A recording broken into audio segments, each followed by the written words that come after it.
Hey everybody out there, you're tuned in to 91.8 The Fan. You're in my corner and I have a very dark and brooding guest in the corner. Would you like to unveil your identity to the masses? Oh my God. I'm Brian Bloom, voice Now, actor. No. I'm amazed at your voice because I was playing the Darkness 2 demo actually before we got a chance to talk. And I was Oh, yeah. thinking, I'm going to assume that his voice, isn't always in a Brooklyn accent and he doesn't sound that deep all the time. And boy, was I wrong. You sound deep all the time.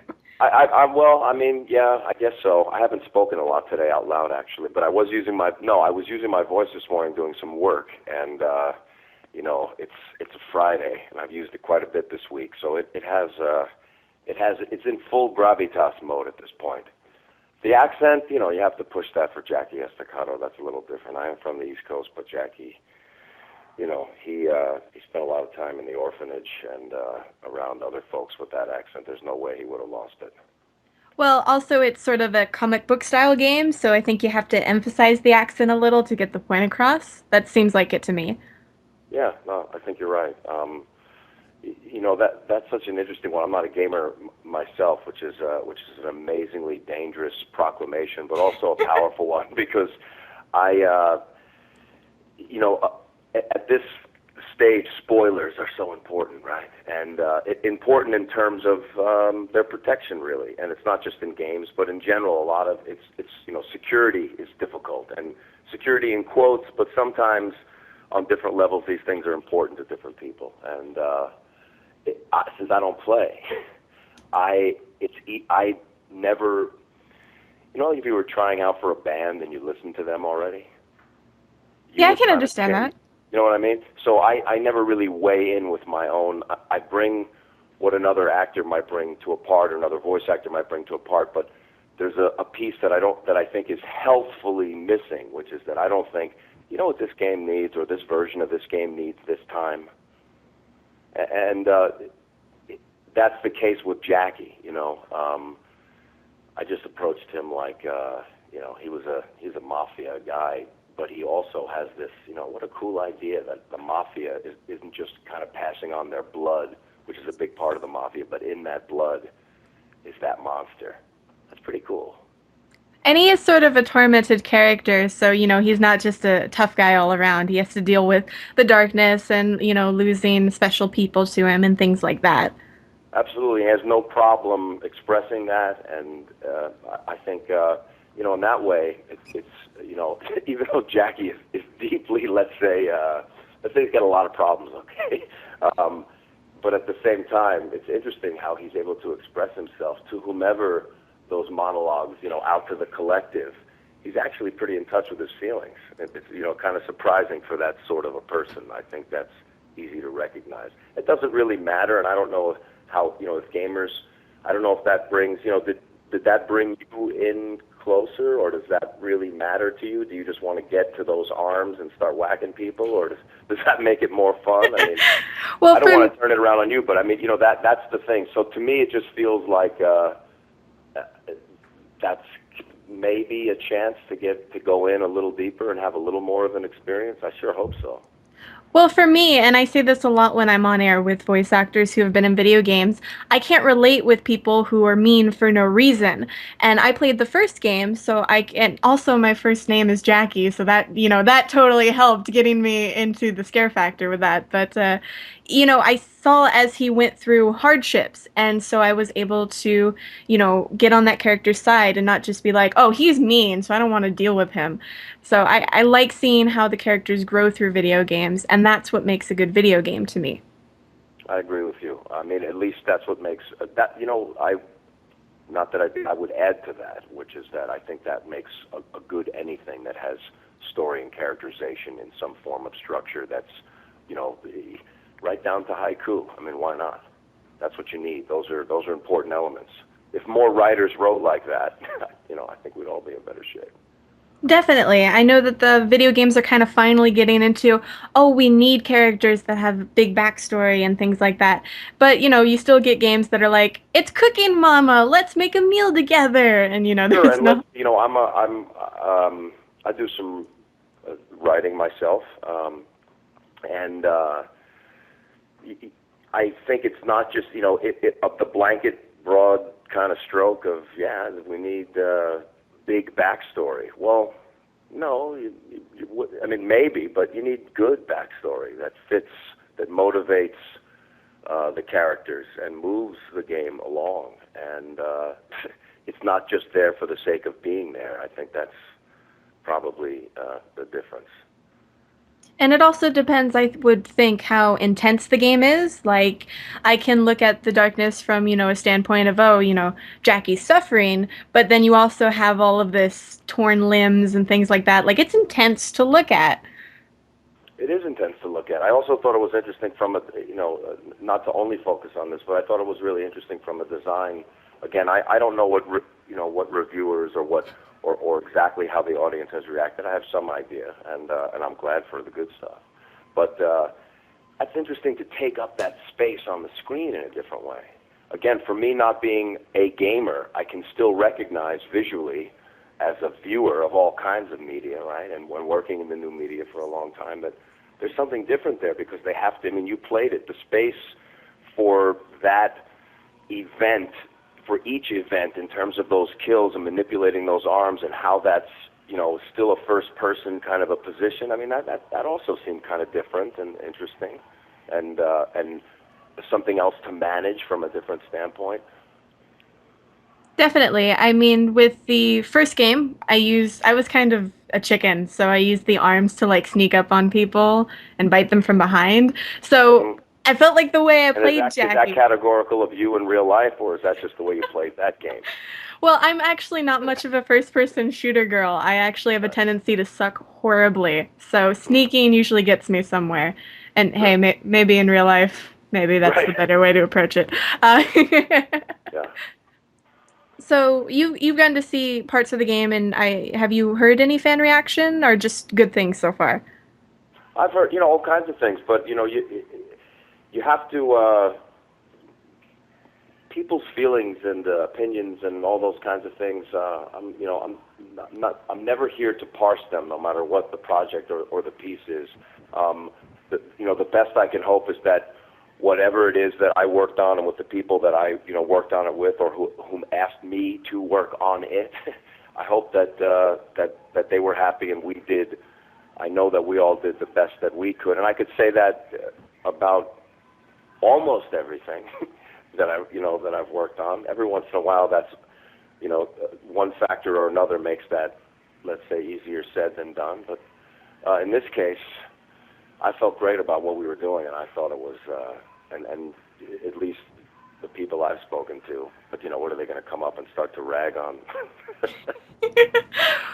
Life doesn't really work exactly like that. Now everybody, hides in their mom's basement and rags. That's true. All those Yeah, hate boards online, that's where everybody goes now. sure. But in terms of the game, did you struggle with your voice at all? Because it's kind of a deep registry, and I'm sure there's a lot of yelling at certain Yeah, points. yeah, and I also did the darkness voice, which was, the whole story there with Mike Patton and some of the other people that contributed to that voice, and then my contributions to that voice as well, and however that was layered or used and everything else. I would say that was the more taxing side of it. I mean, he established Mike Patton in this case, who's awesome.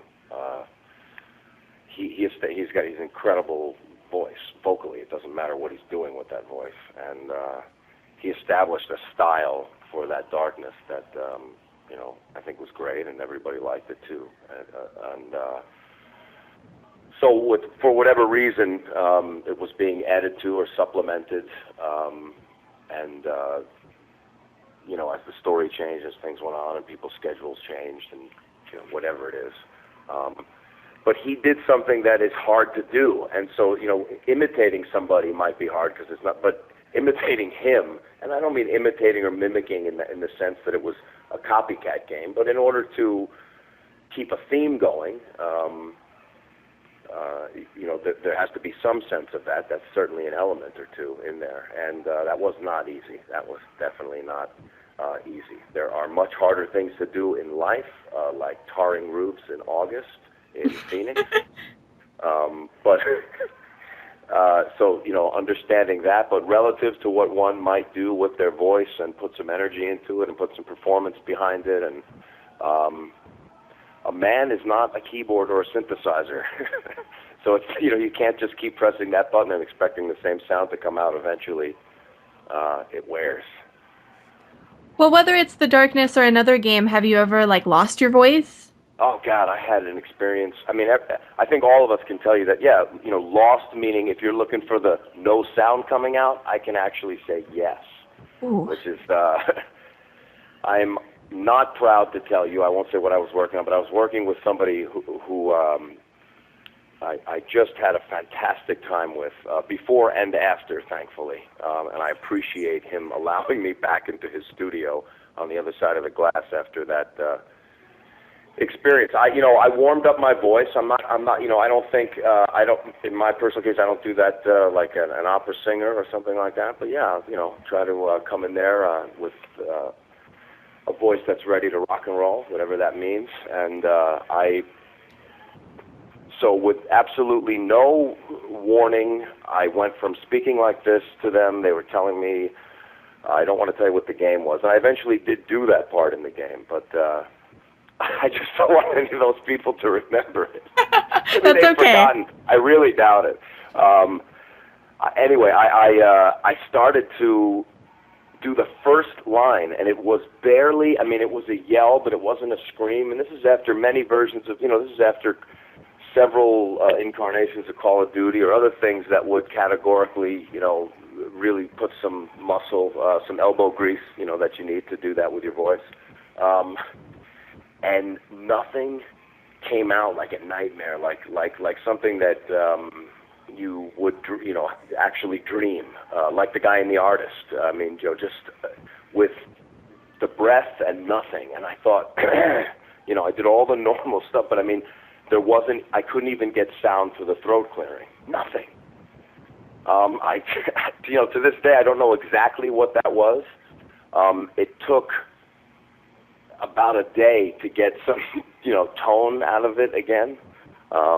Did go to the doctor. It was warned, but nothing strange, and it just kind of bounced back. But the humiliation of not even being able to explain or to, it's one thing, you lose your voice and you're saying, hey, I'm sorry. I had nothing. So, I mean, even to get out of that room, it was awful, terrible experience. Totally Well, embarrassing. Most unprofessional thing that could happen. well, hopefully you weren't writing on like a clipboard trying to tell It's them like what a guitar happened. player coming in to play on your thing and losing his fingers. They just Oh God, fall off. He's just standing there. He's got flesh mittens. that doesn't sound very happy at all. No, it doesn't. Well, I think that's a good opportunity, though, to give your voice a rest. We'll take a break just to do that, get some water, all that fun stuff. So, for the fans out there, make sure to keep it tuned to 91.8 The Fan. Everything you want and nothing you don't.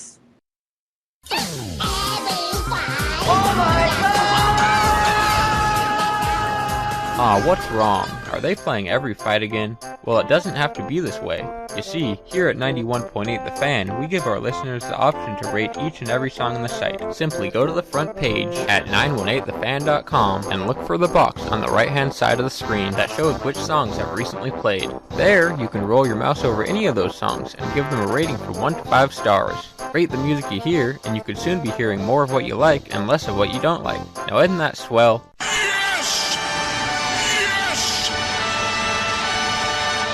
Hey, everybody out there, you're tuned in to 91.8 The Fan, and I assume my special guest is still here. Are you still here and alive? I am still here, very much alive, thank God. Awesome. So, as per usual, we didn't do anything Thanks, to the guest. Well, you'd be surprised. They get blamed all the time. It's like, Kana, what are you doing? Or Jackie, what are you doing to people behind the scenes to the guests? It's like, nothing. I don't do anything to them. We're But not in any kind of proximity where you could do anything more than tease. yeah, I think I'm like 4 or 5 hours away from you because I'm in Viva Las Vegas. So. Yeah.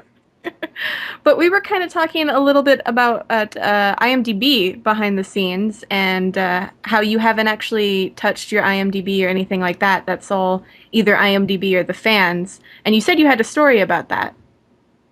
I do.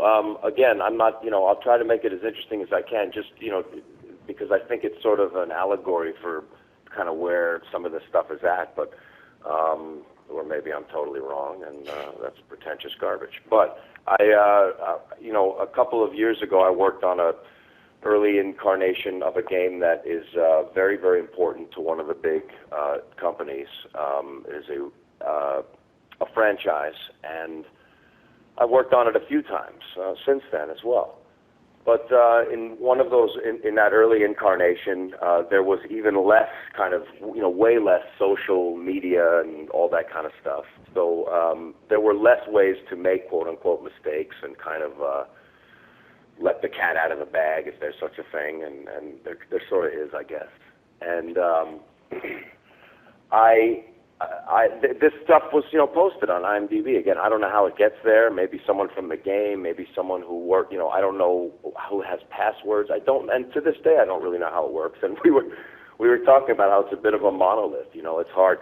Some people have had trouble getting stuff off. People have trouble getting stuff on, and some of the stuff's embarrassing or just wrong or leads employers to the wrong place. There's a lot of levels of that quote-unquote wrongness that something like that can create.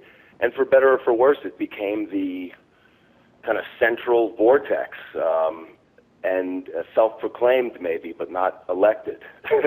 And anyway, somebody posted that I was playing this particular role in this particular game, and that was true. And I didn't see that it was on there or not, but what I do know is I signed my non-disclosure, and I did not disclose. And I started to get letters from a very powerful law firm regarding this, one of the most powerful companies, one of the largest companies in the world. Regarding, a cease and desist disorder with my, IMDb page. And that was kind of the interesting thing to explore, because it is not mine, and none of those are anybody. Some people take control of them, I guess, and kind of work them and all that other stuff. I was not one of those people. I'm still not one of those people, and there would be no evidence if there were a way to investigate that, which I guess that I am not one of those folks and wasn't. So I didn't know how to answer this problem by not being part of the problem, other than saying I know what that is, but I can't move something that I didn't put. Why would that be my job to do that? I'd be happy to try to help. So I did, sent a few emails. It didn't work. The letters kept coming, and it got really, really serious. And I got another lawyer involved, and finally got some sort of a internet whiz technician guy who knew how he could get into this thing to get it off of there. And oddly, that responsibility fell on me, but I didn't put it there. So that would be like somebody saying, Jackie, you go out and you clean that graffiti that says Jackie off of that building right now. And you're like, well, that's kind of weird, because I didn't put it there, and I am Jackie, but that's not my... So that whole kind of thing, it felt kind of the same way to me, and it was a bit of an expense, I would say. So, that's it went away, but it's weird, and that IMDb. So I beware and be careful, and remember not to over tweet. Well, we've been hearing some interesting stories about IMDb lately. For example, there's actually a lawsuit going on between an actress and IMDb because the actress didn't want to reveal her age, which is her prerogative, in my opinion. You don't want to reveal that. That's fine. And IMDb apparently got her age off of her credit card information and put it on her profile, which completely boggles my mind. Right. Now that's like I said, like there's so many ways that cat can be skinned, or to skin it, or however you want to look at it. Like that's another spoke on that weird wheel with IMDb in the center, where she's on some other portion of another like awful highway that leads to this place where she's trying to figure out how to get off it or get something on it, and it's just it's weird that something like that, I don't really know whether or not that's, if that's her age and it's true. It's certainly public information. Again, no judgment of her or that. The same way that if you're in something, at some point it becomes public information. But prior to that, I'm totally hip to it not being that, and I get that on every level and totally respect it. And again, by not being a gamer, it's easy. It's super easy to, respect it. It's just not, my world. It is in every way in terms of performing it, but not in terms of playing it. And so I totally understand all that. I understand it as a screenwriter, with the work that we did on the A-Team, or some of the things that some of the studios have gone through with early copies getting out, and it's not so much, the studio didn't get their money. Wow, that's so, take out the violins and the whole thing. It's that there's a lot of other people that don't get paid, who don't have as much money as the studio, that are part of that kind of, pachinko board of payment. And so in that way, that's how those people kind of earn a living. And so a lot of this piracy versus access, and this sort of like, it's not an easy subject to figure out how to deal with it, or really figure out how you feel about it. It's hard to be pure and just say, well, everything should be paid for and everything should be the old way. Well, that's clearly not going to happen. But it seems like it would be a little bit of a better world for certain artists if maybe some of the stuff could be protected a little better, not only in terms of direct payment and all that, but just holding down the fort on letting out the stuff. If somebody doesn't want it out, it totally makes sense. Well, I hope I don't come off as one-sided, but from a fan's perspective and from a personal's perspective, there are people, especially for video games and like anime and animation, that are really passionate. And you guys are held by really strict NDAs, and I understand why, because the businesses want to protect their property and they want to avoid spoilers. But it would be nice if you guys could talk about those like a month or two beforehand and promote those video games and anime and animation and whatnot, because there are fans out there who will buy it just because a specific voice actor they like is in it. That sounds like it makes sense too. I would fall in with that on whatever level that's another truth that sits amongst several here. You know what I mean? And that makes a lot of sense also. How could you argue with that? And it's funny because I've had some of those and some other voice actors and just with entertainers and people out there I know have had some of these issues, and when you take them up the flagpole, ultimately, and you get to that person who goes, all right, look, man, we have to figure this out. You talked about it. It wasn't supposed to be, but they asked, and you didn't want, you referred them to us, but that means that they already know, so they have the chance to say, and now we got to figure out and you're not, again, you didn't do it. Maybe somebody threw a question at you, and the way it got answered just led them to believe possibly, and you didn't mean, whatever it was, but you'll find that when you take it up the flagpole, the guy in the company says, ultimately this doesn't seem like a problem. It just promotes the thing. I mean, I think that logic is hard to escape as well. Mm-hmm.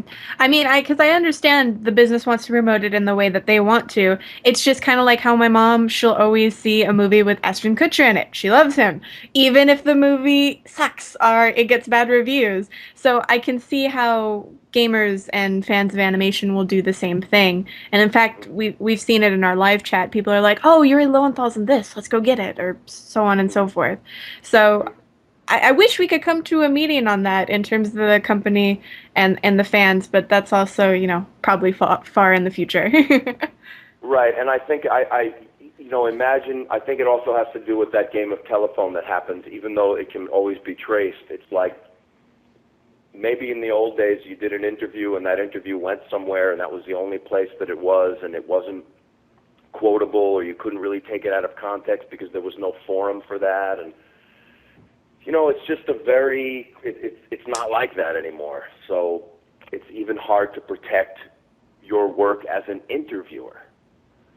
So you could get that exclusive piece of information, and then the fact that you had it or broke it really is not of no consequence. The consequence is that piece of content, and it goes all around, and it spreads like crazy, whereas before it wasn't as spreadable. You know what I mean?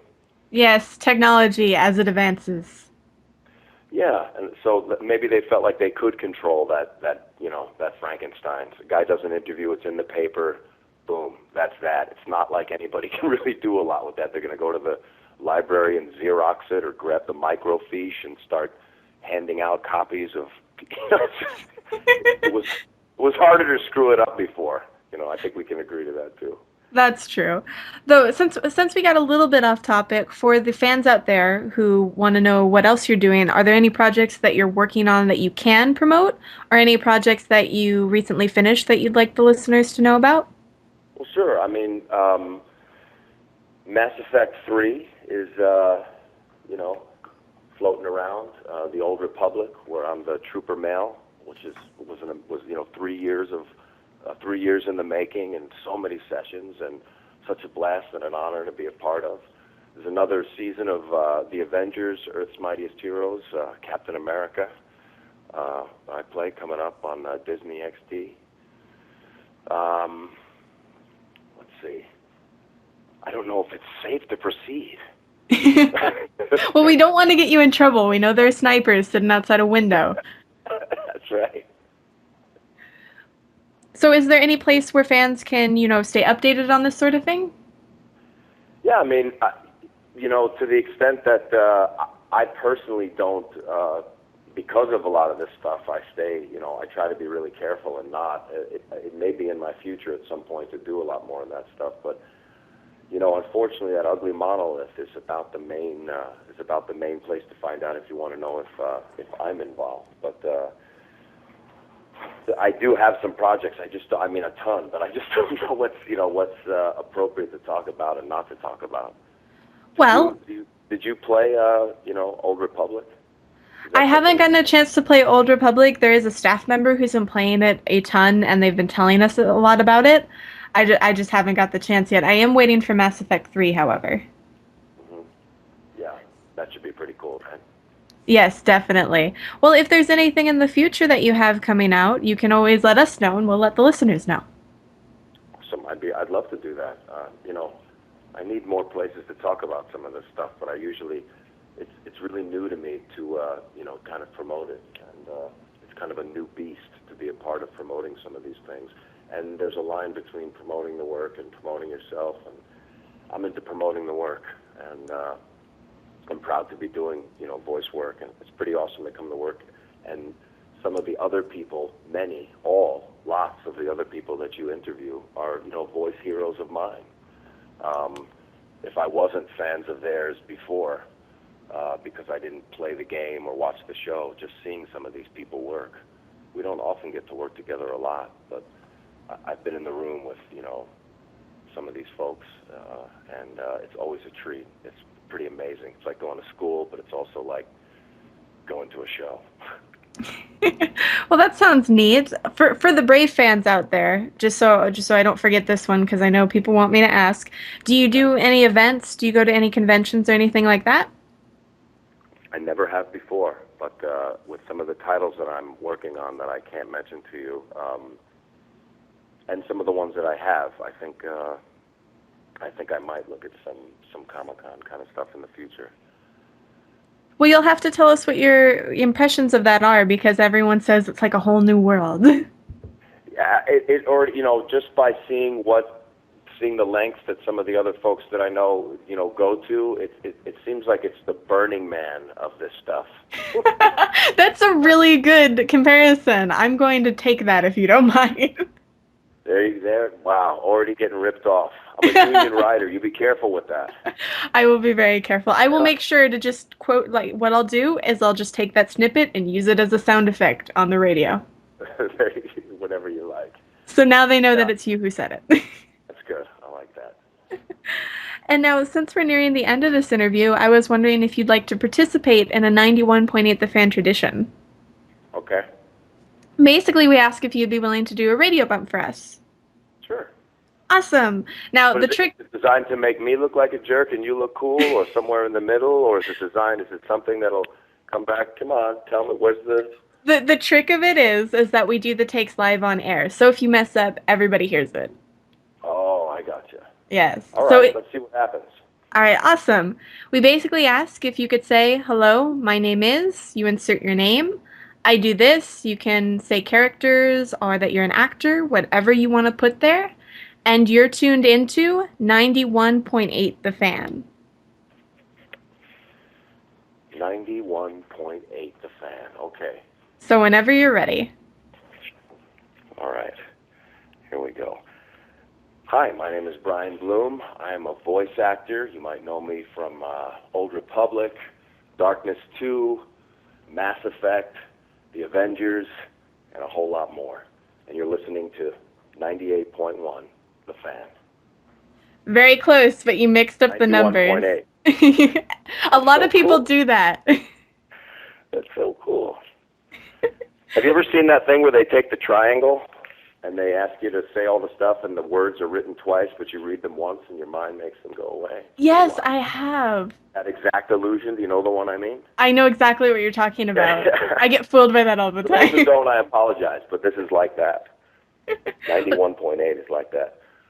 Hi, this is Brian Bloom. I'm a VO actor. You might know me from some games like Star Wars The Old Republic, Darkness 2, and Avengers Earth's Mightiest Heroes. And you're listening to 91.8 The Fan. See, that wasn't so hard. Congratulations. Thank you. I got it in 2. I'm sure some people have got it in less than 1. I don't know how you can get it in less than 1, but if it makes Jury. if it makes you feel better, though, we've had people have to spend like 15 minutes on it, so no worries. That is awesome. Now, when that happens, where does that reside for those people to, cringe about it, for other people to hear it? What do you do with that? I mean, does that 15 minutes, sure, it's live when you're doing it, but after that, if nobody's recorded it or done anything weird, where does that reside? Does that stay with a posted... That usually does stay with the posted interview, yes. Unless we're asked specifically to remove it, which no one has, so... Right. Well, if those lawyers who showed up at my door, practically, showed up at yours with that name, I promise you'd remove it. That is true. We would remove it tenfold. If just the voice actor asked, we would remove it. We're pretty nice. That's nice. You know what? If I put something up there and someone asked me, I'd remove it too. I'm pretty nice like that, and I totally respect it. Exactly. Is there anything else you'd like to tell the listeners out there? That I've been listening to Kiss Alive 2 throughout this entire interview. Is that a message straight to them? Should they listen to that as well? No, that can be interpreted in a lot of ways, man. I was watching something on the Beatles last night. I was reminded of all that crazy Paul is Dead, Sgt. Pepper stuff. No hidden messages from me, folks. It's just good old-fashioned rock and roll with guys in clown makeup. Always loved it. Sounds like a good plan. Well, thank you so much for this interview. This was a lot of fun. Thanks. It was fun for me, too. And for anybody out there that missed any of this, don't fret. It'll be up on the website within the next few days. So keep it tuned to 91.8 The Fan. Everything you want and nothing you don't.